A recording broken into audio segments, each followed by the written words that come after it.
Well, we have been making progress. Feels like I haven't made a lot of progress, but I'm making progress at the very least.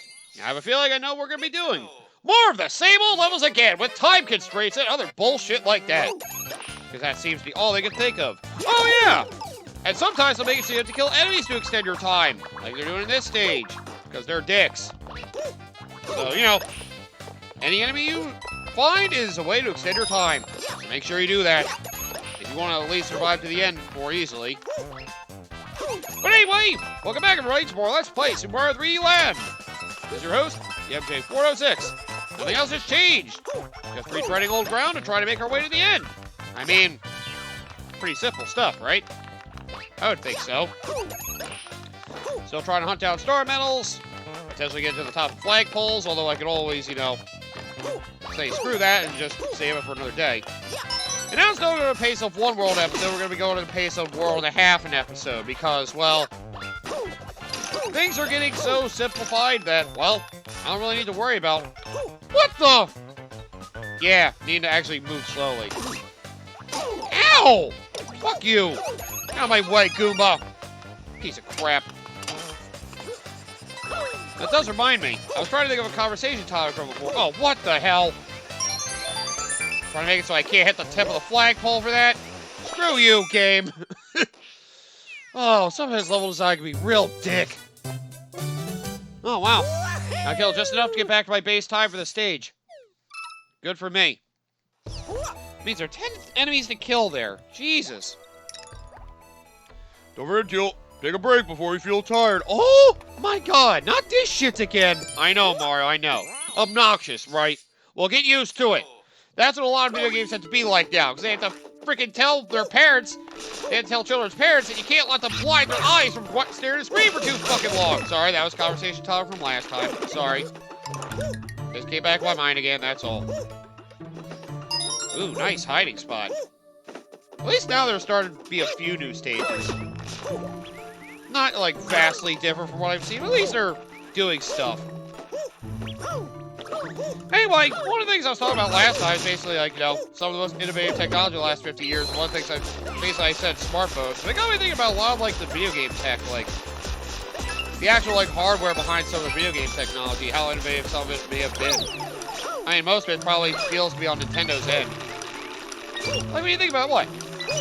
Like, we started having, like, home gaming consoles in, like, the, what, 70s? I know Atari was around, like, the late 70s, something like that. And again, my really early gaming history is not that good. I more remember stuff from, like, the NES onward. And even then, my knowledge of that is still somewhat limited. Because, well... Okay, I was gonna say, for a moment I thought he was hiding the frickin' star medal. Hey, come on, play with me! No, thank you. Leave me alone, sir.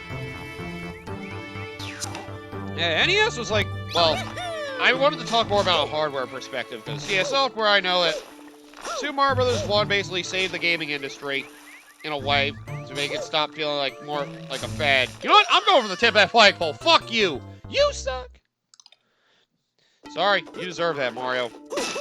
You probably deserve that one way or another. You probably screwed over somebody that this had to happen. Now I don't have the Tanuki leaf. That's gonna be a little rough. I trust myself to be able to get this, though. There we go. See? I have faith. Oh, hey, it's Mario again. I thought he... Oh, God, don't look at me! Hey, come on, man. I was only kidding, right? Yeah, you're kidding. Sure you were, asshole. But yeah, the NES was... I mean, they had a lot of controllers and stuff. I know the Atari ones tried to be weird. The Atari one basically had like a keyboard controller, right? That was one of their later consoles, like before I went out of business.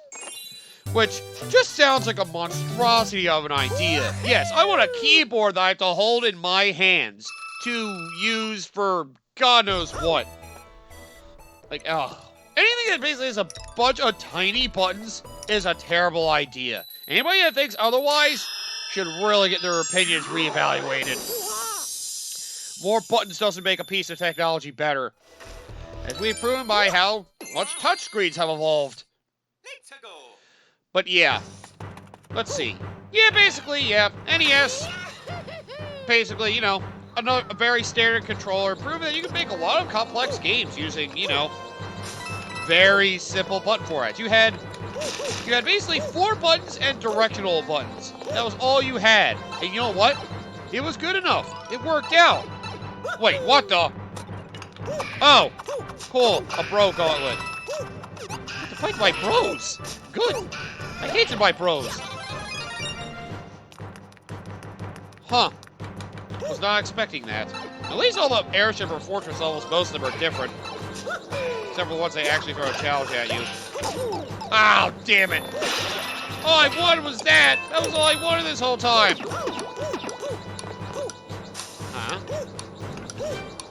Huh? Right.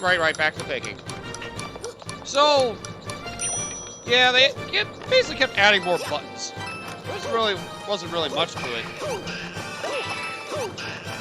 The Genesis had like 6 main face buttons and a directional pad for their controller. Theirs were kind of neat.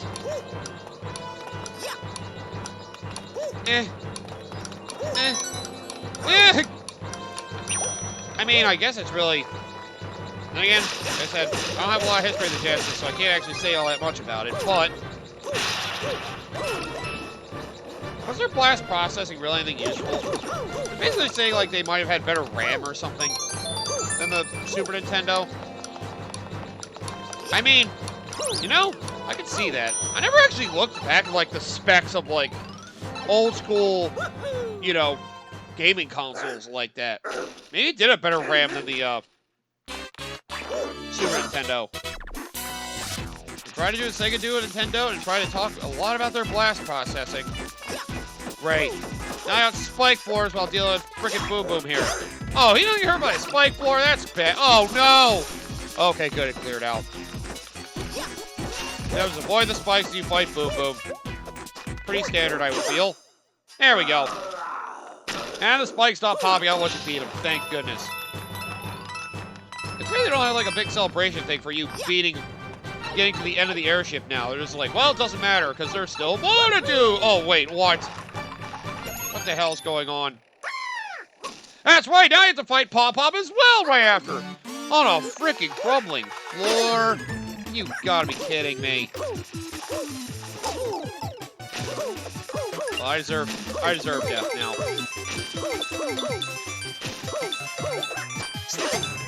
Haha! You thought you'd get away from me, did you? Joke's on you. I'm not letting you go anywhere. You're stuck with me whether you like it or not. Yep, you hold A after certain jumps. Well, you can actually manage to keep jumping on her and then the chain actually hitting her. It's beautiful. Whoa. Don't make me hit that yet.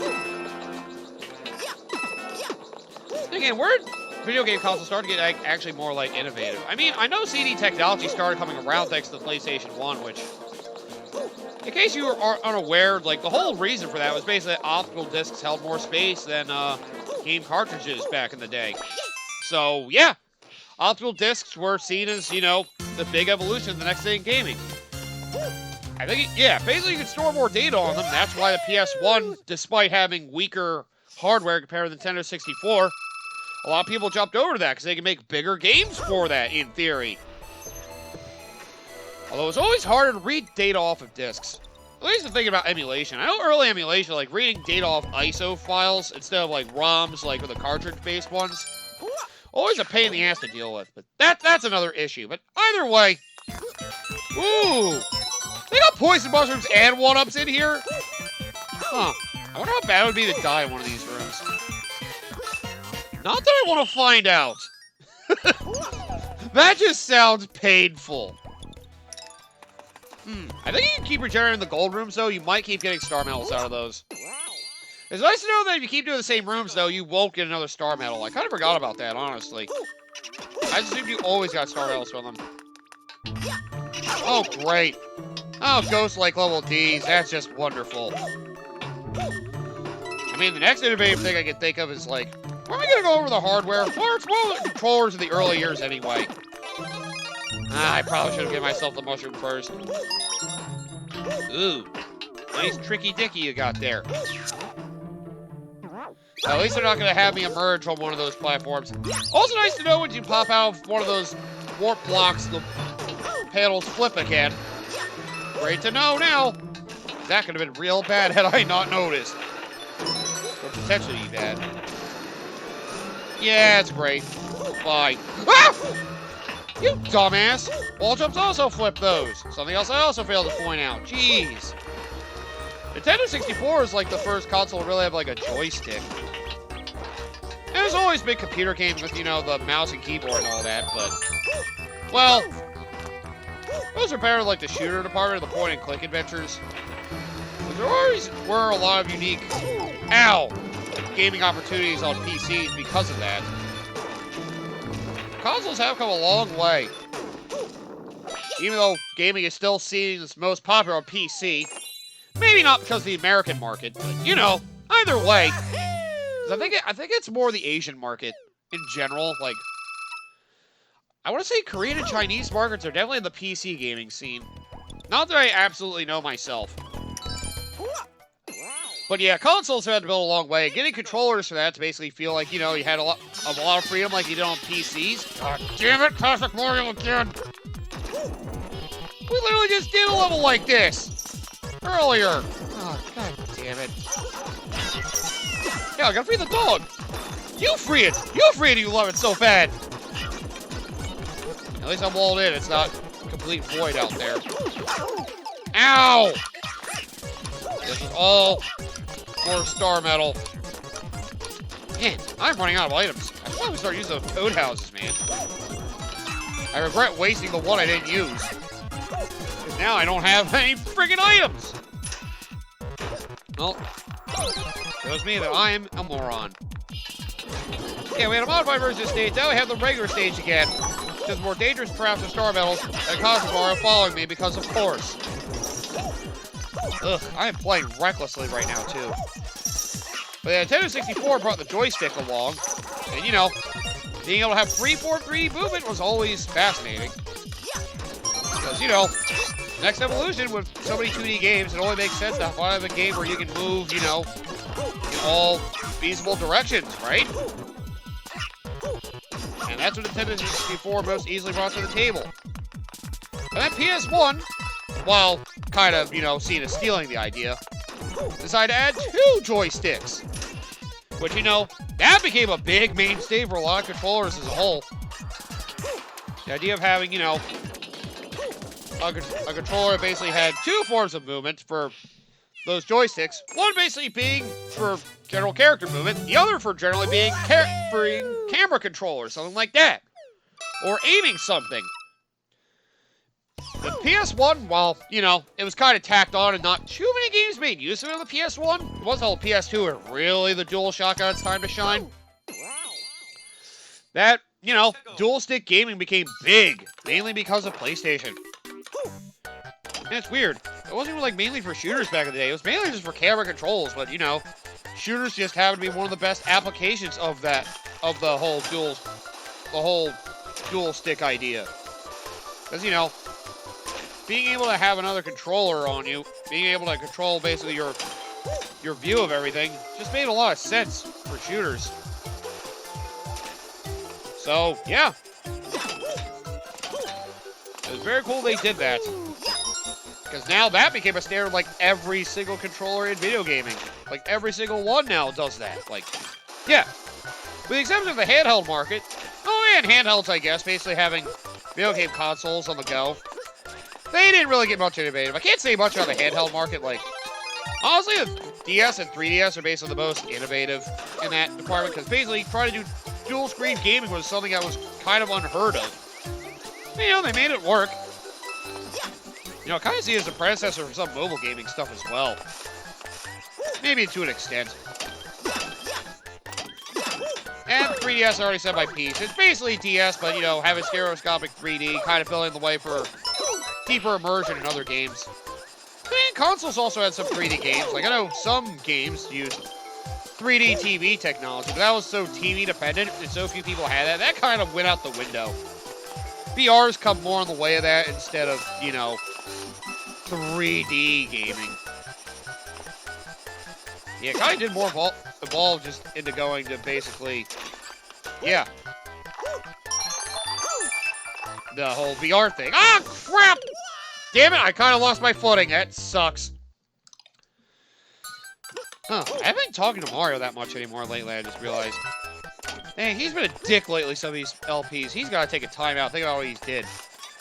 How can you abandon me like this? God damn it, no. Why do I have to say anything? But yeah, dual stick technology thanks to the PS1. I guess more so mainstay thanks to the actual full-out controller of the PS2. Well, yeah, it really helped gaming consoles develop, you know, a good standardized controller that, damn it, felt as versatile as using a mouse and PC.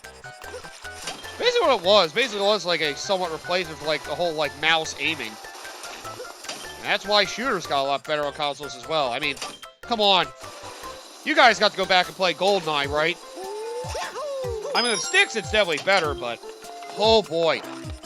Playing that on frickin' Nintendo 64, we admit that GoldenEye definitely doesn't feel as good as it used to. As well, gaming has certainly evolved since then. As much as you may love some of that old tech, you gotta realize some of that old tech is definitely outdated. Trying to go back and play GoldenEye, the C buttons on the regular N64 controller? Oh, that just sounds painful, man. And again, I got my Xbox version, so it's at least a little smoother, but, you know, that's beside the point. Oh, right, I have invincibility to this thing. I gotta remember to do that. But yeah, then again, controllers really got standardized. It's more just feeling out like they got the whole like idea of the controller like down. I guess they were going more like the ergonomic territory once you got past the PS2, GameCube, Xbox line. That's when you got to the point. What can we do to try to add a few more buttons, but also try to make the controller feel more comfortable? Which, well, unfortunately, I don't feel like they've gotten much better at it. Actually, controllers have started to feel even more standardized. They're definitely starting to have a more general feel, have the same, like, general weight and shape. Like, I really started to figure it out, which, honestly, the one that get that down pat was the Xbox 360 controller. I really figured out its shape. Too bad its D-pad is a piece of crap. I mean, they've been getting better, the D-pad, over their consoles, but even still, their frickin' D-pads still aren't great. Compared to PlayStation's D-pad, and Nintendo's D-pad has been the same, which has also been fine. Weird. I was trying to go over console hardware, we're going over more controller hardware. Which is also a fun conversation either way. There is something to say about the handheld market for that too, though. We didn't have any 3D movement for consoles till actually. Did the PSP have a joystick? I don't think it did. I don't remember if it did. And I never had a PSP. I know the Vita had 2 joysticks. That had other problems though. It also had like a back touchpad, which, you know, sounds like an interesting idea at first. But that also sounds very awkward in execution. I know some games manage to use it well, apparently, but from what I understand, the Vita basically had a lot of untapped potential. And Sony stopped caring about the handheld market, so, you know, they kind of didn't really try to look into that potential. Like, one of the only games I heard that actually being used in that thing was the Uncharted game on the Vita. I wonder if people even remember that was a thing. But then Uncharted had a Vita game. And the only thing I really remember the Vita for are the Gravity Rush games. Ooh, that is another series of games I would want to play if I got a Sony console. The Gravity Rush games I heard were at least very interesting. I mean, I don't know. I've heard. Anyway, what are we talking about controllers? Right. But yeah, I'll just say handheld market didn't really evolve into 3D movement until the 3DS and PS Vita, to my knowledge. PSP might have had it, but I don't remember because I never had a PSP. I like looked at one twice. I barely remember it. I'm gonna assume it had a joystick because of, you know, some 3D platformer spin-offs in there. I mean, freaking, even the D-pad you make 3D platformers work. It just doesn't feel as natural. It doesn't flow right. Oh, crap. Oh, crap. Yeah! Okay, I got it. Phew! Oh yeah, I gotta go back and get some flagpole tips, don't I? I'll worry about flagpole tips later. Like I said, I don't need to worry about that. I'm more curious about the star medals right now. Oh man, this episode's starting to draw out. I need to hurry up and finish this thing. Okay, yeah, basically had a lot of ergonomic shapes coming around during the, Xbox, GameCube, PS2 era, where PlayStation 2 basically kept their shape of the DualShock. Oh god. Oh, what the? Yeah, this stage is kind of a dick. Basically, I'll figure out which one's right, otherwise they'll trick you and make you go back. These fucking boos are the worst sometimes, man. So yeah, basically now you're going through all the rooms of this level, except now they made it a freaking guessing game with the warp blocks because they think it's funny. Bastards. Oh, there's not even anything in there. There's only 2 blocks here. Oh! Right. The coins let you know which one is right. That's what it is. Whatever warp block is a coin in front of it, that's the right path. Yup. Okay. You don't get anything for getting them all right in a row. Just so you know. But, you know. You should try to get them all right. Man, I was complaining about not having items. Look at that. All of a sudden, now I have all the items I could need. See, look, if I take this down... Oh, back to the beginning! What a shame! Unfortunately, the coins disappear after you go through it once. So make sure you remember it. But it's definitely went for different shapes, which honestly my favorite from the, Oh, come on! My favorite from the, from that era, PS2, Xbox, and GameCube. Obviously, GameCube. It's still one of my favorite controllers. I love the feel of that. The buttons!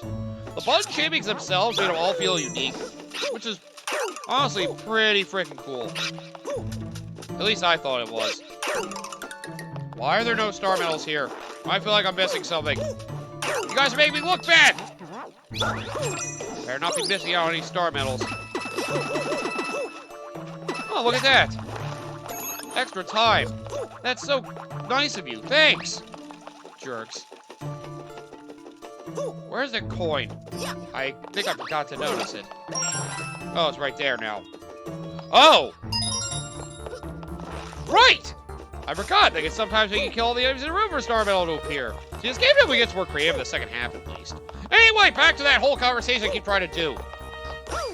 It was more the shapes of the controllers during the PS2, Xbox, and GameCube generation. My favorite was the GameCube because the feel of the buttons was definitely really good, too. So, that's why I'm still a big fan of that controller, to the GameCube controllers to this day. Like, it's still one of my favorite controllers to use, because it just feels right, you know? It's most comfortable for me to hold in my hand. I used it for so long, I just got super used to it. I still can't get used to PlayStation controllers nowadays. Speaking of controllers that haven't changed, ever since the DualShock, they haven't really changed much. I mean, yeah, I know everybody's real hype about how the DualSense is a very innovative piece of tech, and, you know, haptic feedback makes the triggers feel unbelievable. I can't believe we never did something like this before. Funny thing is, I think Xbox actually did that before with some of with their Xbox One. They actually could do that back then. They just didn't make a lot of use of it because I think people thought of it as a gimmick. Why is it ironic that these are the things that happen? And once Sony does it, that's when people notice it. It's so weird.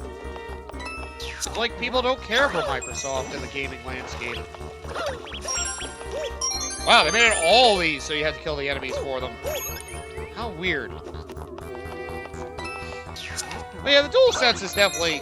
It's basically a friggin' PlayStation 2 controller with that friggin' weird trigger feedback thing that not too many people are a fan of anyway. It starts to feel like, again, at the end of the day, another gimmick. Gimmicks will be gimmicks. Some people appreciate them, think they're innovative. Others will realize they're just in the way of trying to, you know, try to keep games fresh and exciting, when the games themselves should be doing that. And the controllers could try to be even more innovative to make things even more exciting, but they don't. So, you know, it's all about what you're looking for, I guess. Well, you know, I'm not hating on that controller or the whole idea of their haptic feedback trigger thing. I just, you know, it's just something funny to notice. And yeah, Sony controllers haven't really changed other than that. Where Xbox controllers also didn't change much. The Duke was a horrible design ergonomically, because that thing was just a bulky piece of crap, which was similar to the Dreamcast. I will say, though, Dreamcast had that, the visual memory unit in their controller. That was a kind of neat idea. Although, because of the limited technology it had, they couldn't do that much with it. You know, it was at least neat to have. Some games made use of it in interesting ways. Like, whoa, the Skies Arcade basically had it as like a radar for one of the hidden collectibles. They turned it to just a basic on-screen notification in frickin' Skies Arcade Legends on the GameCube because they didn't have the screen controller, right? So yeah. Ow! I thought the visual memory unit thing was fascinating, but its shape is very similar to the Duke, in case you didn't know that. Then again, oh great, Bowser's back. Right, Bowser. I'm not dead yet, motherfucker! No shit! You're never gonna die. He will never die. Mario, we're not Mega Man X Legacy Collection 2 yet. Save that for then. God damn it. You're not even supposed to be there for that. Ass. Maybe we'll get to that relatively soon. Who knows? Definitely not in my immediate plans. Oh, God! He pushed me to the pillar! God damn it, I'm stupid! I can't believe I fell for that. Oh, yeah, of course, no checkpoint, because time stage. A lot of the latter half will not have checkpoints for you. So, yeah. God damn it. Super Mario 3D Land Lost Levels is a lot harder than I remember. I mean, come on, this is basically Lost Levels. At this point, the second half of this game. I don't think I pointed that out at this point. But yeah, second half of this game is basically like Super Mario 3D Land Lost Levels. God damn it. But yeah, then the 360 basically streamlined the controller to be a lot more basically like the standardized controller we have for most consoles nowadays. Like, oh yeah, also to mention, Nintendo Wii. Cool, we came with a controller, it's basically a remote. A pointer basically used to like shoot things. With other weird buttons that can be a little awkward to try to push. Not a horrible idea, not the worst controller I think I've, you know, thought of. It's definitely really weird to go back to now, though. It basically felt like an old school controller, though. It was just super thin, but they wanted to be a remote because, you know, the pointer thing basically made you feel like a TV remote. And, you know, the whole pointer technology, basically having motion technology, finally get innovated into video games, so, like mainstream video games at least, because I know arcades had that kind of thing with their specialized controllers back then, too. But, you know, it was definitely a nice idea. It just, you know, it overstays its welcome because people more like the standard controllers, so, you know. Well, yeah, people kind of grew out of the phase of liking the Wii remote. Because, again, it was basically just a freaking TV remote. You can have attachments for it to do other things, like have a standard controller at some point and, you know, have an nunchuck. No, I'm dying again! Come on, I can only stand to myself once! How many times are you gonna burn to death before he actually dies? Who knows? Maybe Dry Bowser is just an android created by Bowser. That's just stupid. There is a fake Bowser in Lost Levels. Like a fake invincible, well, not invincible Bowser, but a fake Bowser nonetheless. But anyway, yeah, the Wii Remote was the last, like, big innovative controller. That actually really helped evolve, like, you know, give us an idea for how we could use virtual reality. Like, that actually helped VR a lot. Because basically, a controller basically make it feel like your hands are moving around like they're part of the environment. The Wii was actually something to really help out with that when I think about it. I think I mentioned that during Ori and the Will of the Wisps as well. Then yeah, that piece of tech was actually pretty cool, despite what some people may want you to believe. Like, yeah, it looks stupid and gimmicky now. It feels like an old piece of technology. It feels like it could have been done better. Yeah. But again, it helped evolve VR, right? So, you know, I give it what it is. And the nunchuck as well. Like, yeah, they really thought about it, kind of. They may not have implemented for gaming the best of ways. Wii Motion Plus helped with that. The actual improvement of the controller had, like, a gyro sensor inside. Which, how did they not think about that the first time? That was definitely a much more improved controller. You know, Wii Sports was sadly one of the things that made best use of the Wii remote. And yeah, other than that, not really a lot of controllers changed. We had a tablet controller, which we basically had the DS as a console for the Wii U. The gamepad was a nice idea, but people couldn't think of great ways to use it. Honestly, I can't think of a console that really did make a great use of it. It was best used to keep as an extra interface to keep it off the screen when you use a full view. Some games use it as an extra camera thing, which was kind of neat. Which is why I thought it was weird that new Pokemon Snap wasn't thought of before the Switch version. Always thought it was strange. Huh, they became a controller conversation. Honestly, I thought it was cool. But yeah, it's funny to think how far controllers have evolved. And well, where we are now. Controllers are so standardized that almost all of them are the same. And, well, we have Nintendo 64's joystick. The PlayStation decided to add 2 joysticks to have that aiming functionality. And the ideal shape the Xbox 360 controller eventually created to have what we have as our standardized controllers these days. I'm still the person that disagrees with the joystick placement of the PlayStation controllers, and that's just another argument altogether. It is really funny to see how far the technology of controllers have evolved. I just thought it was a fascinating topic to really think about. Alright, let's end this episode here. Come back next time. More previous levels to explore again to get more star battles to make more further progress. We knocked out Dry Bowser a second time. Not that I really mentioned it, but yeah, he is still out there yet again. Are we actually gonna kill him? Are we gonna nuke him? Get rid of his castle and just have his boat split into pieces? My god, Mario, you really hate him that much? Yes!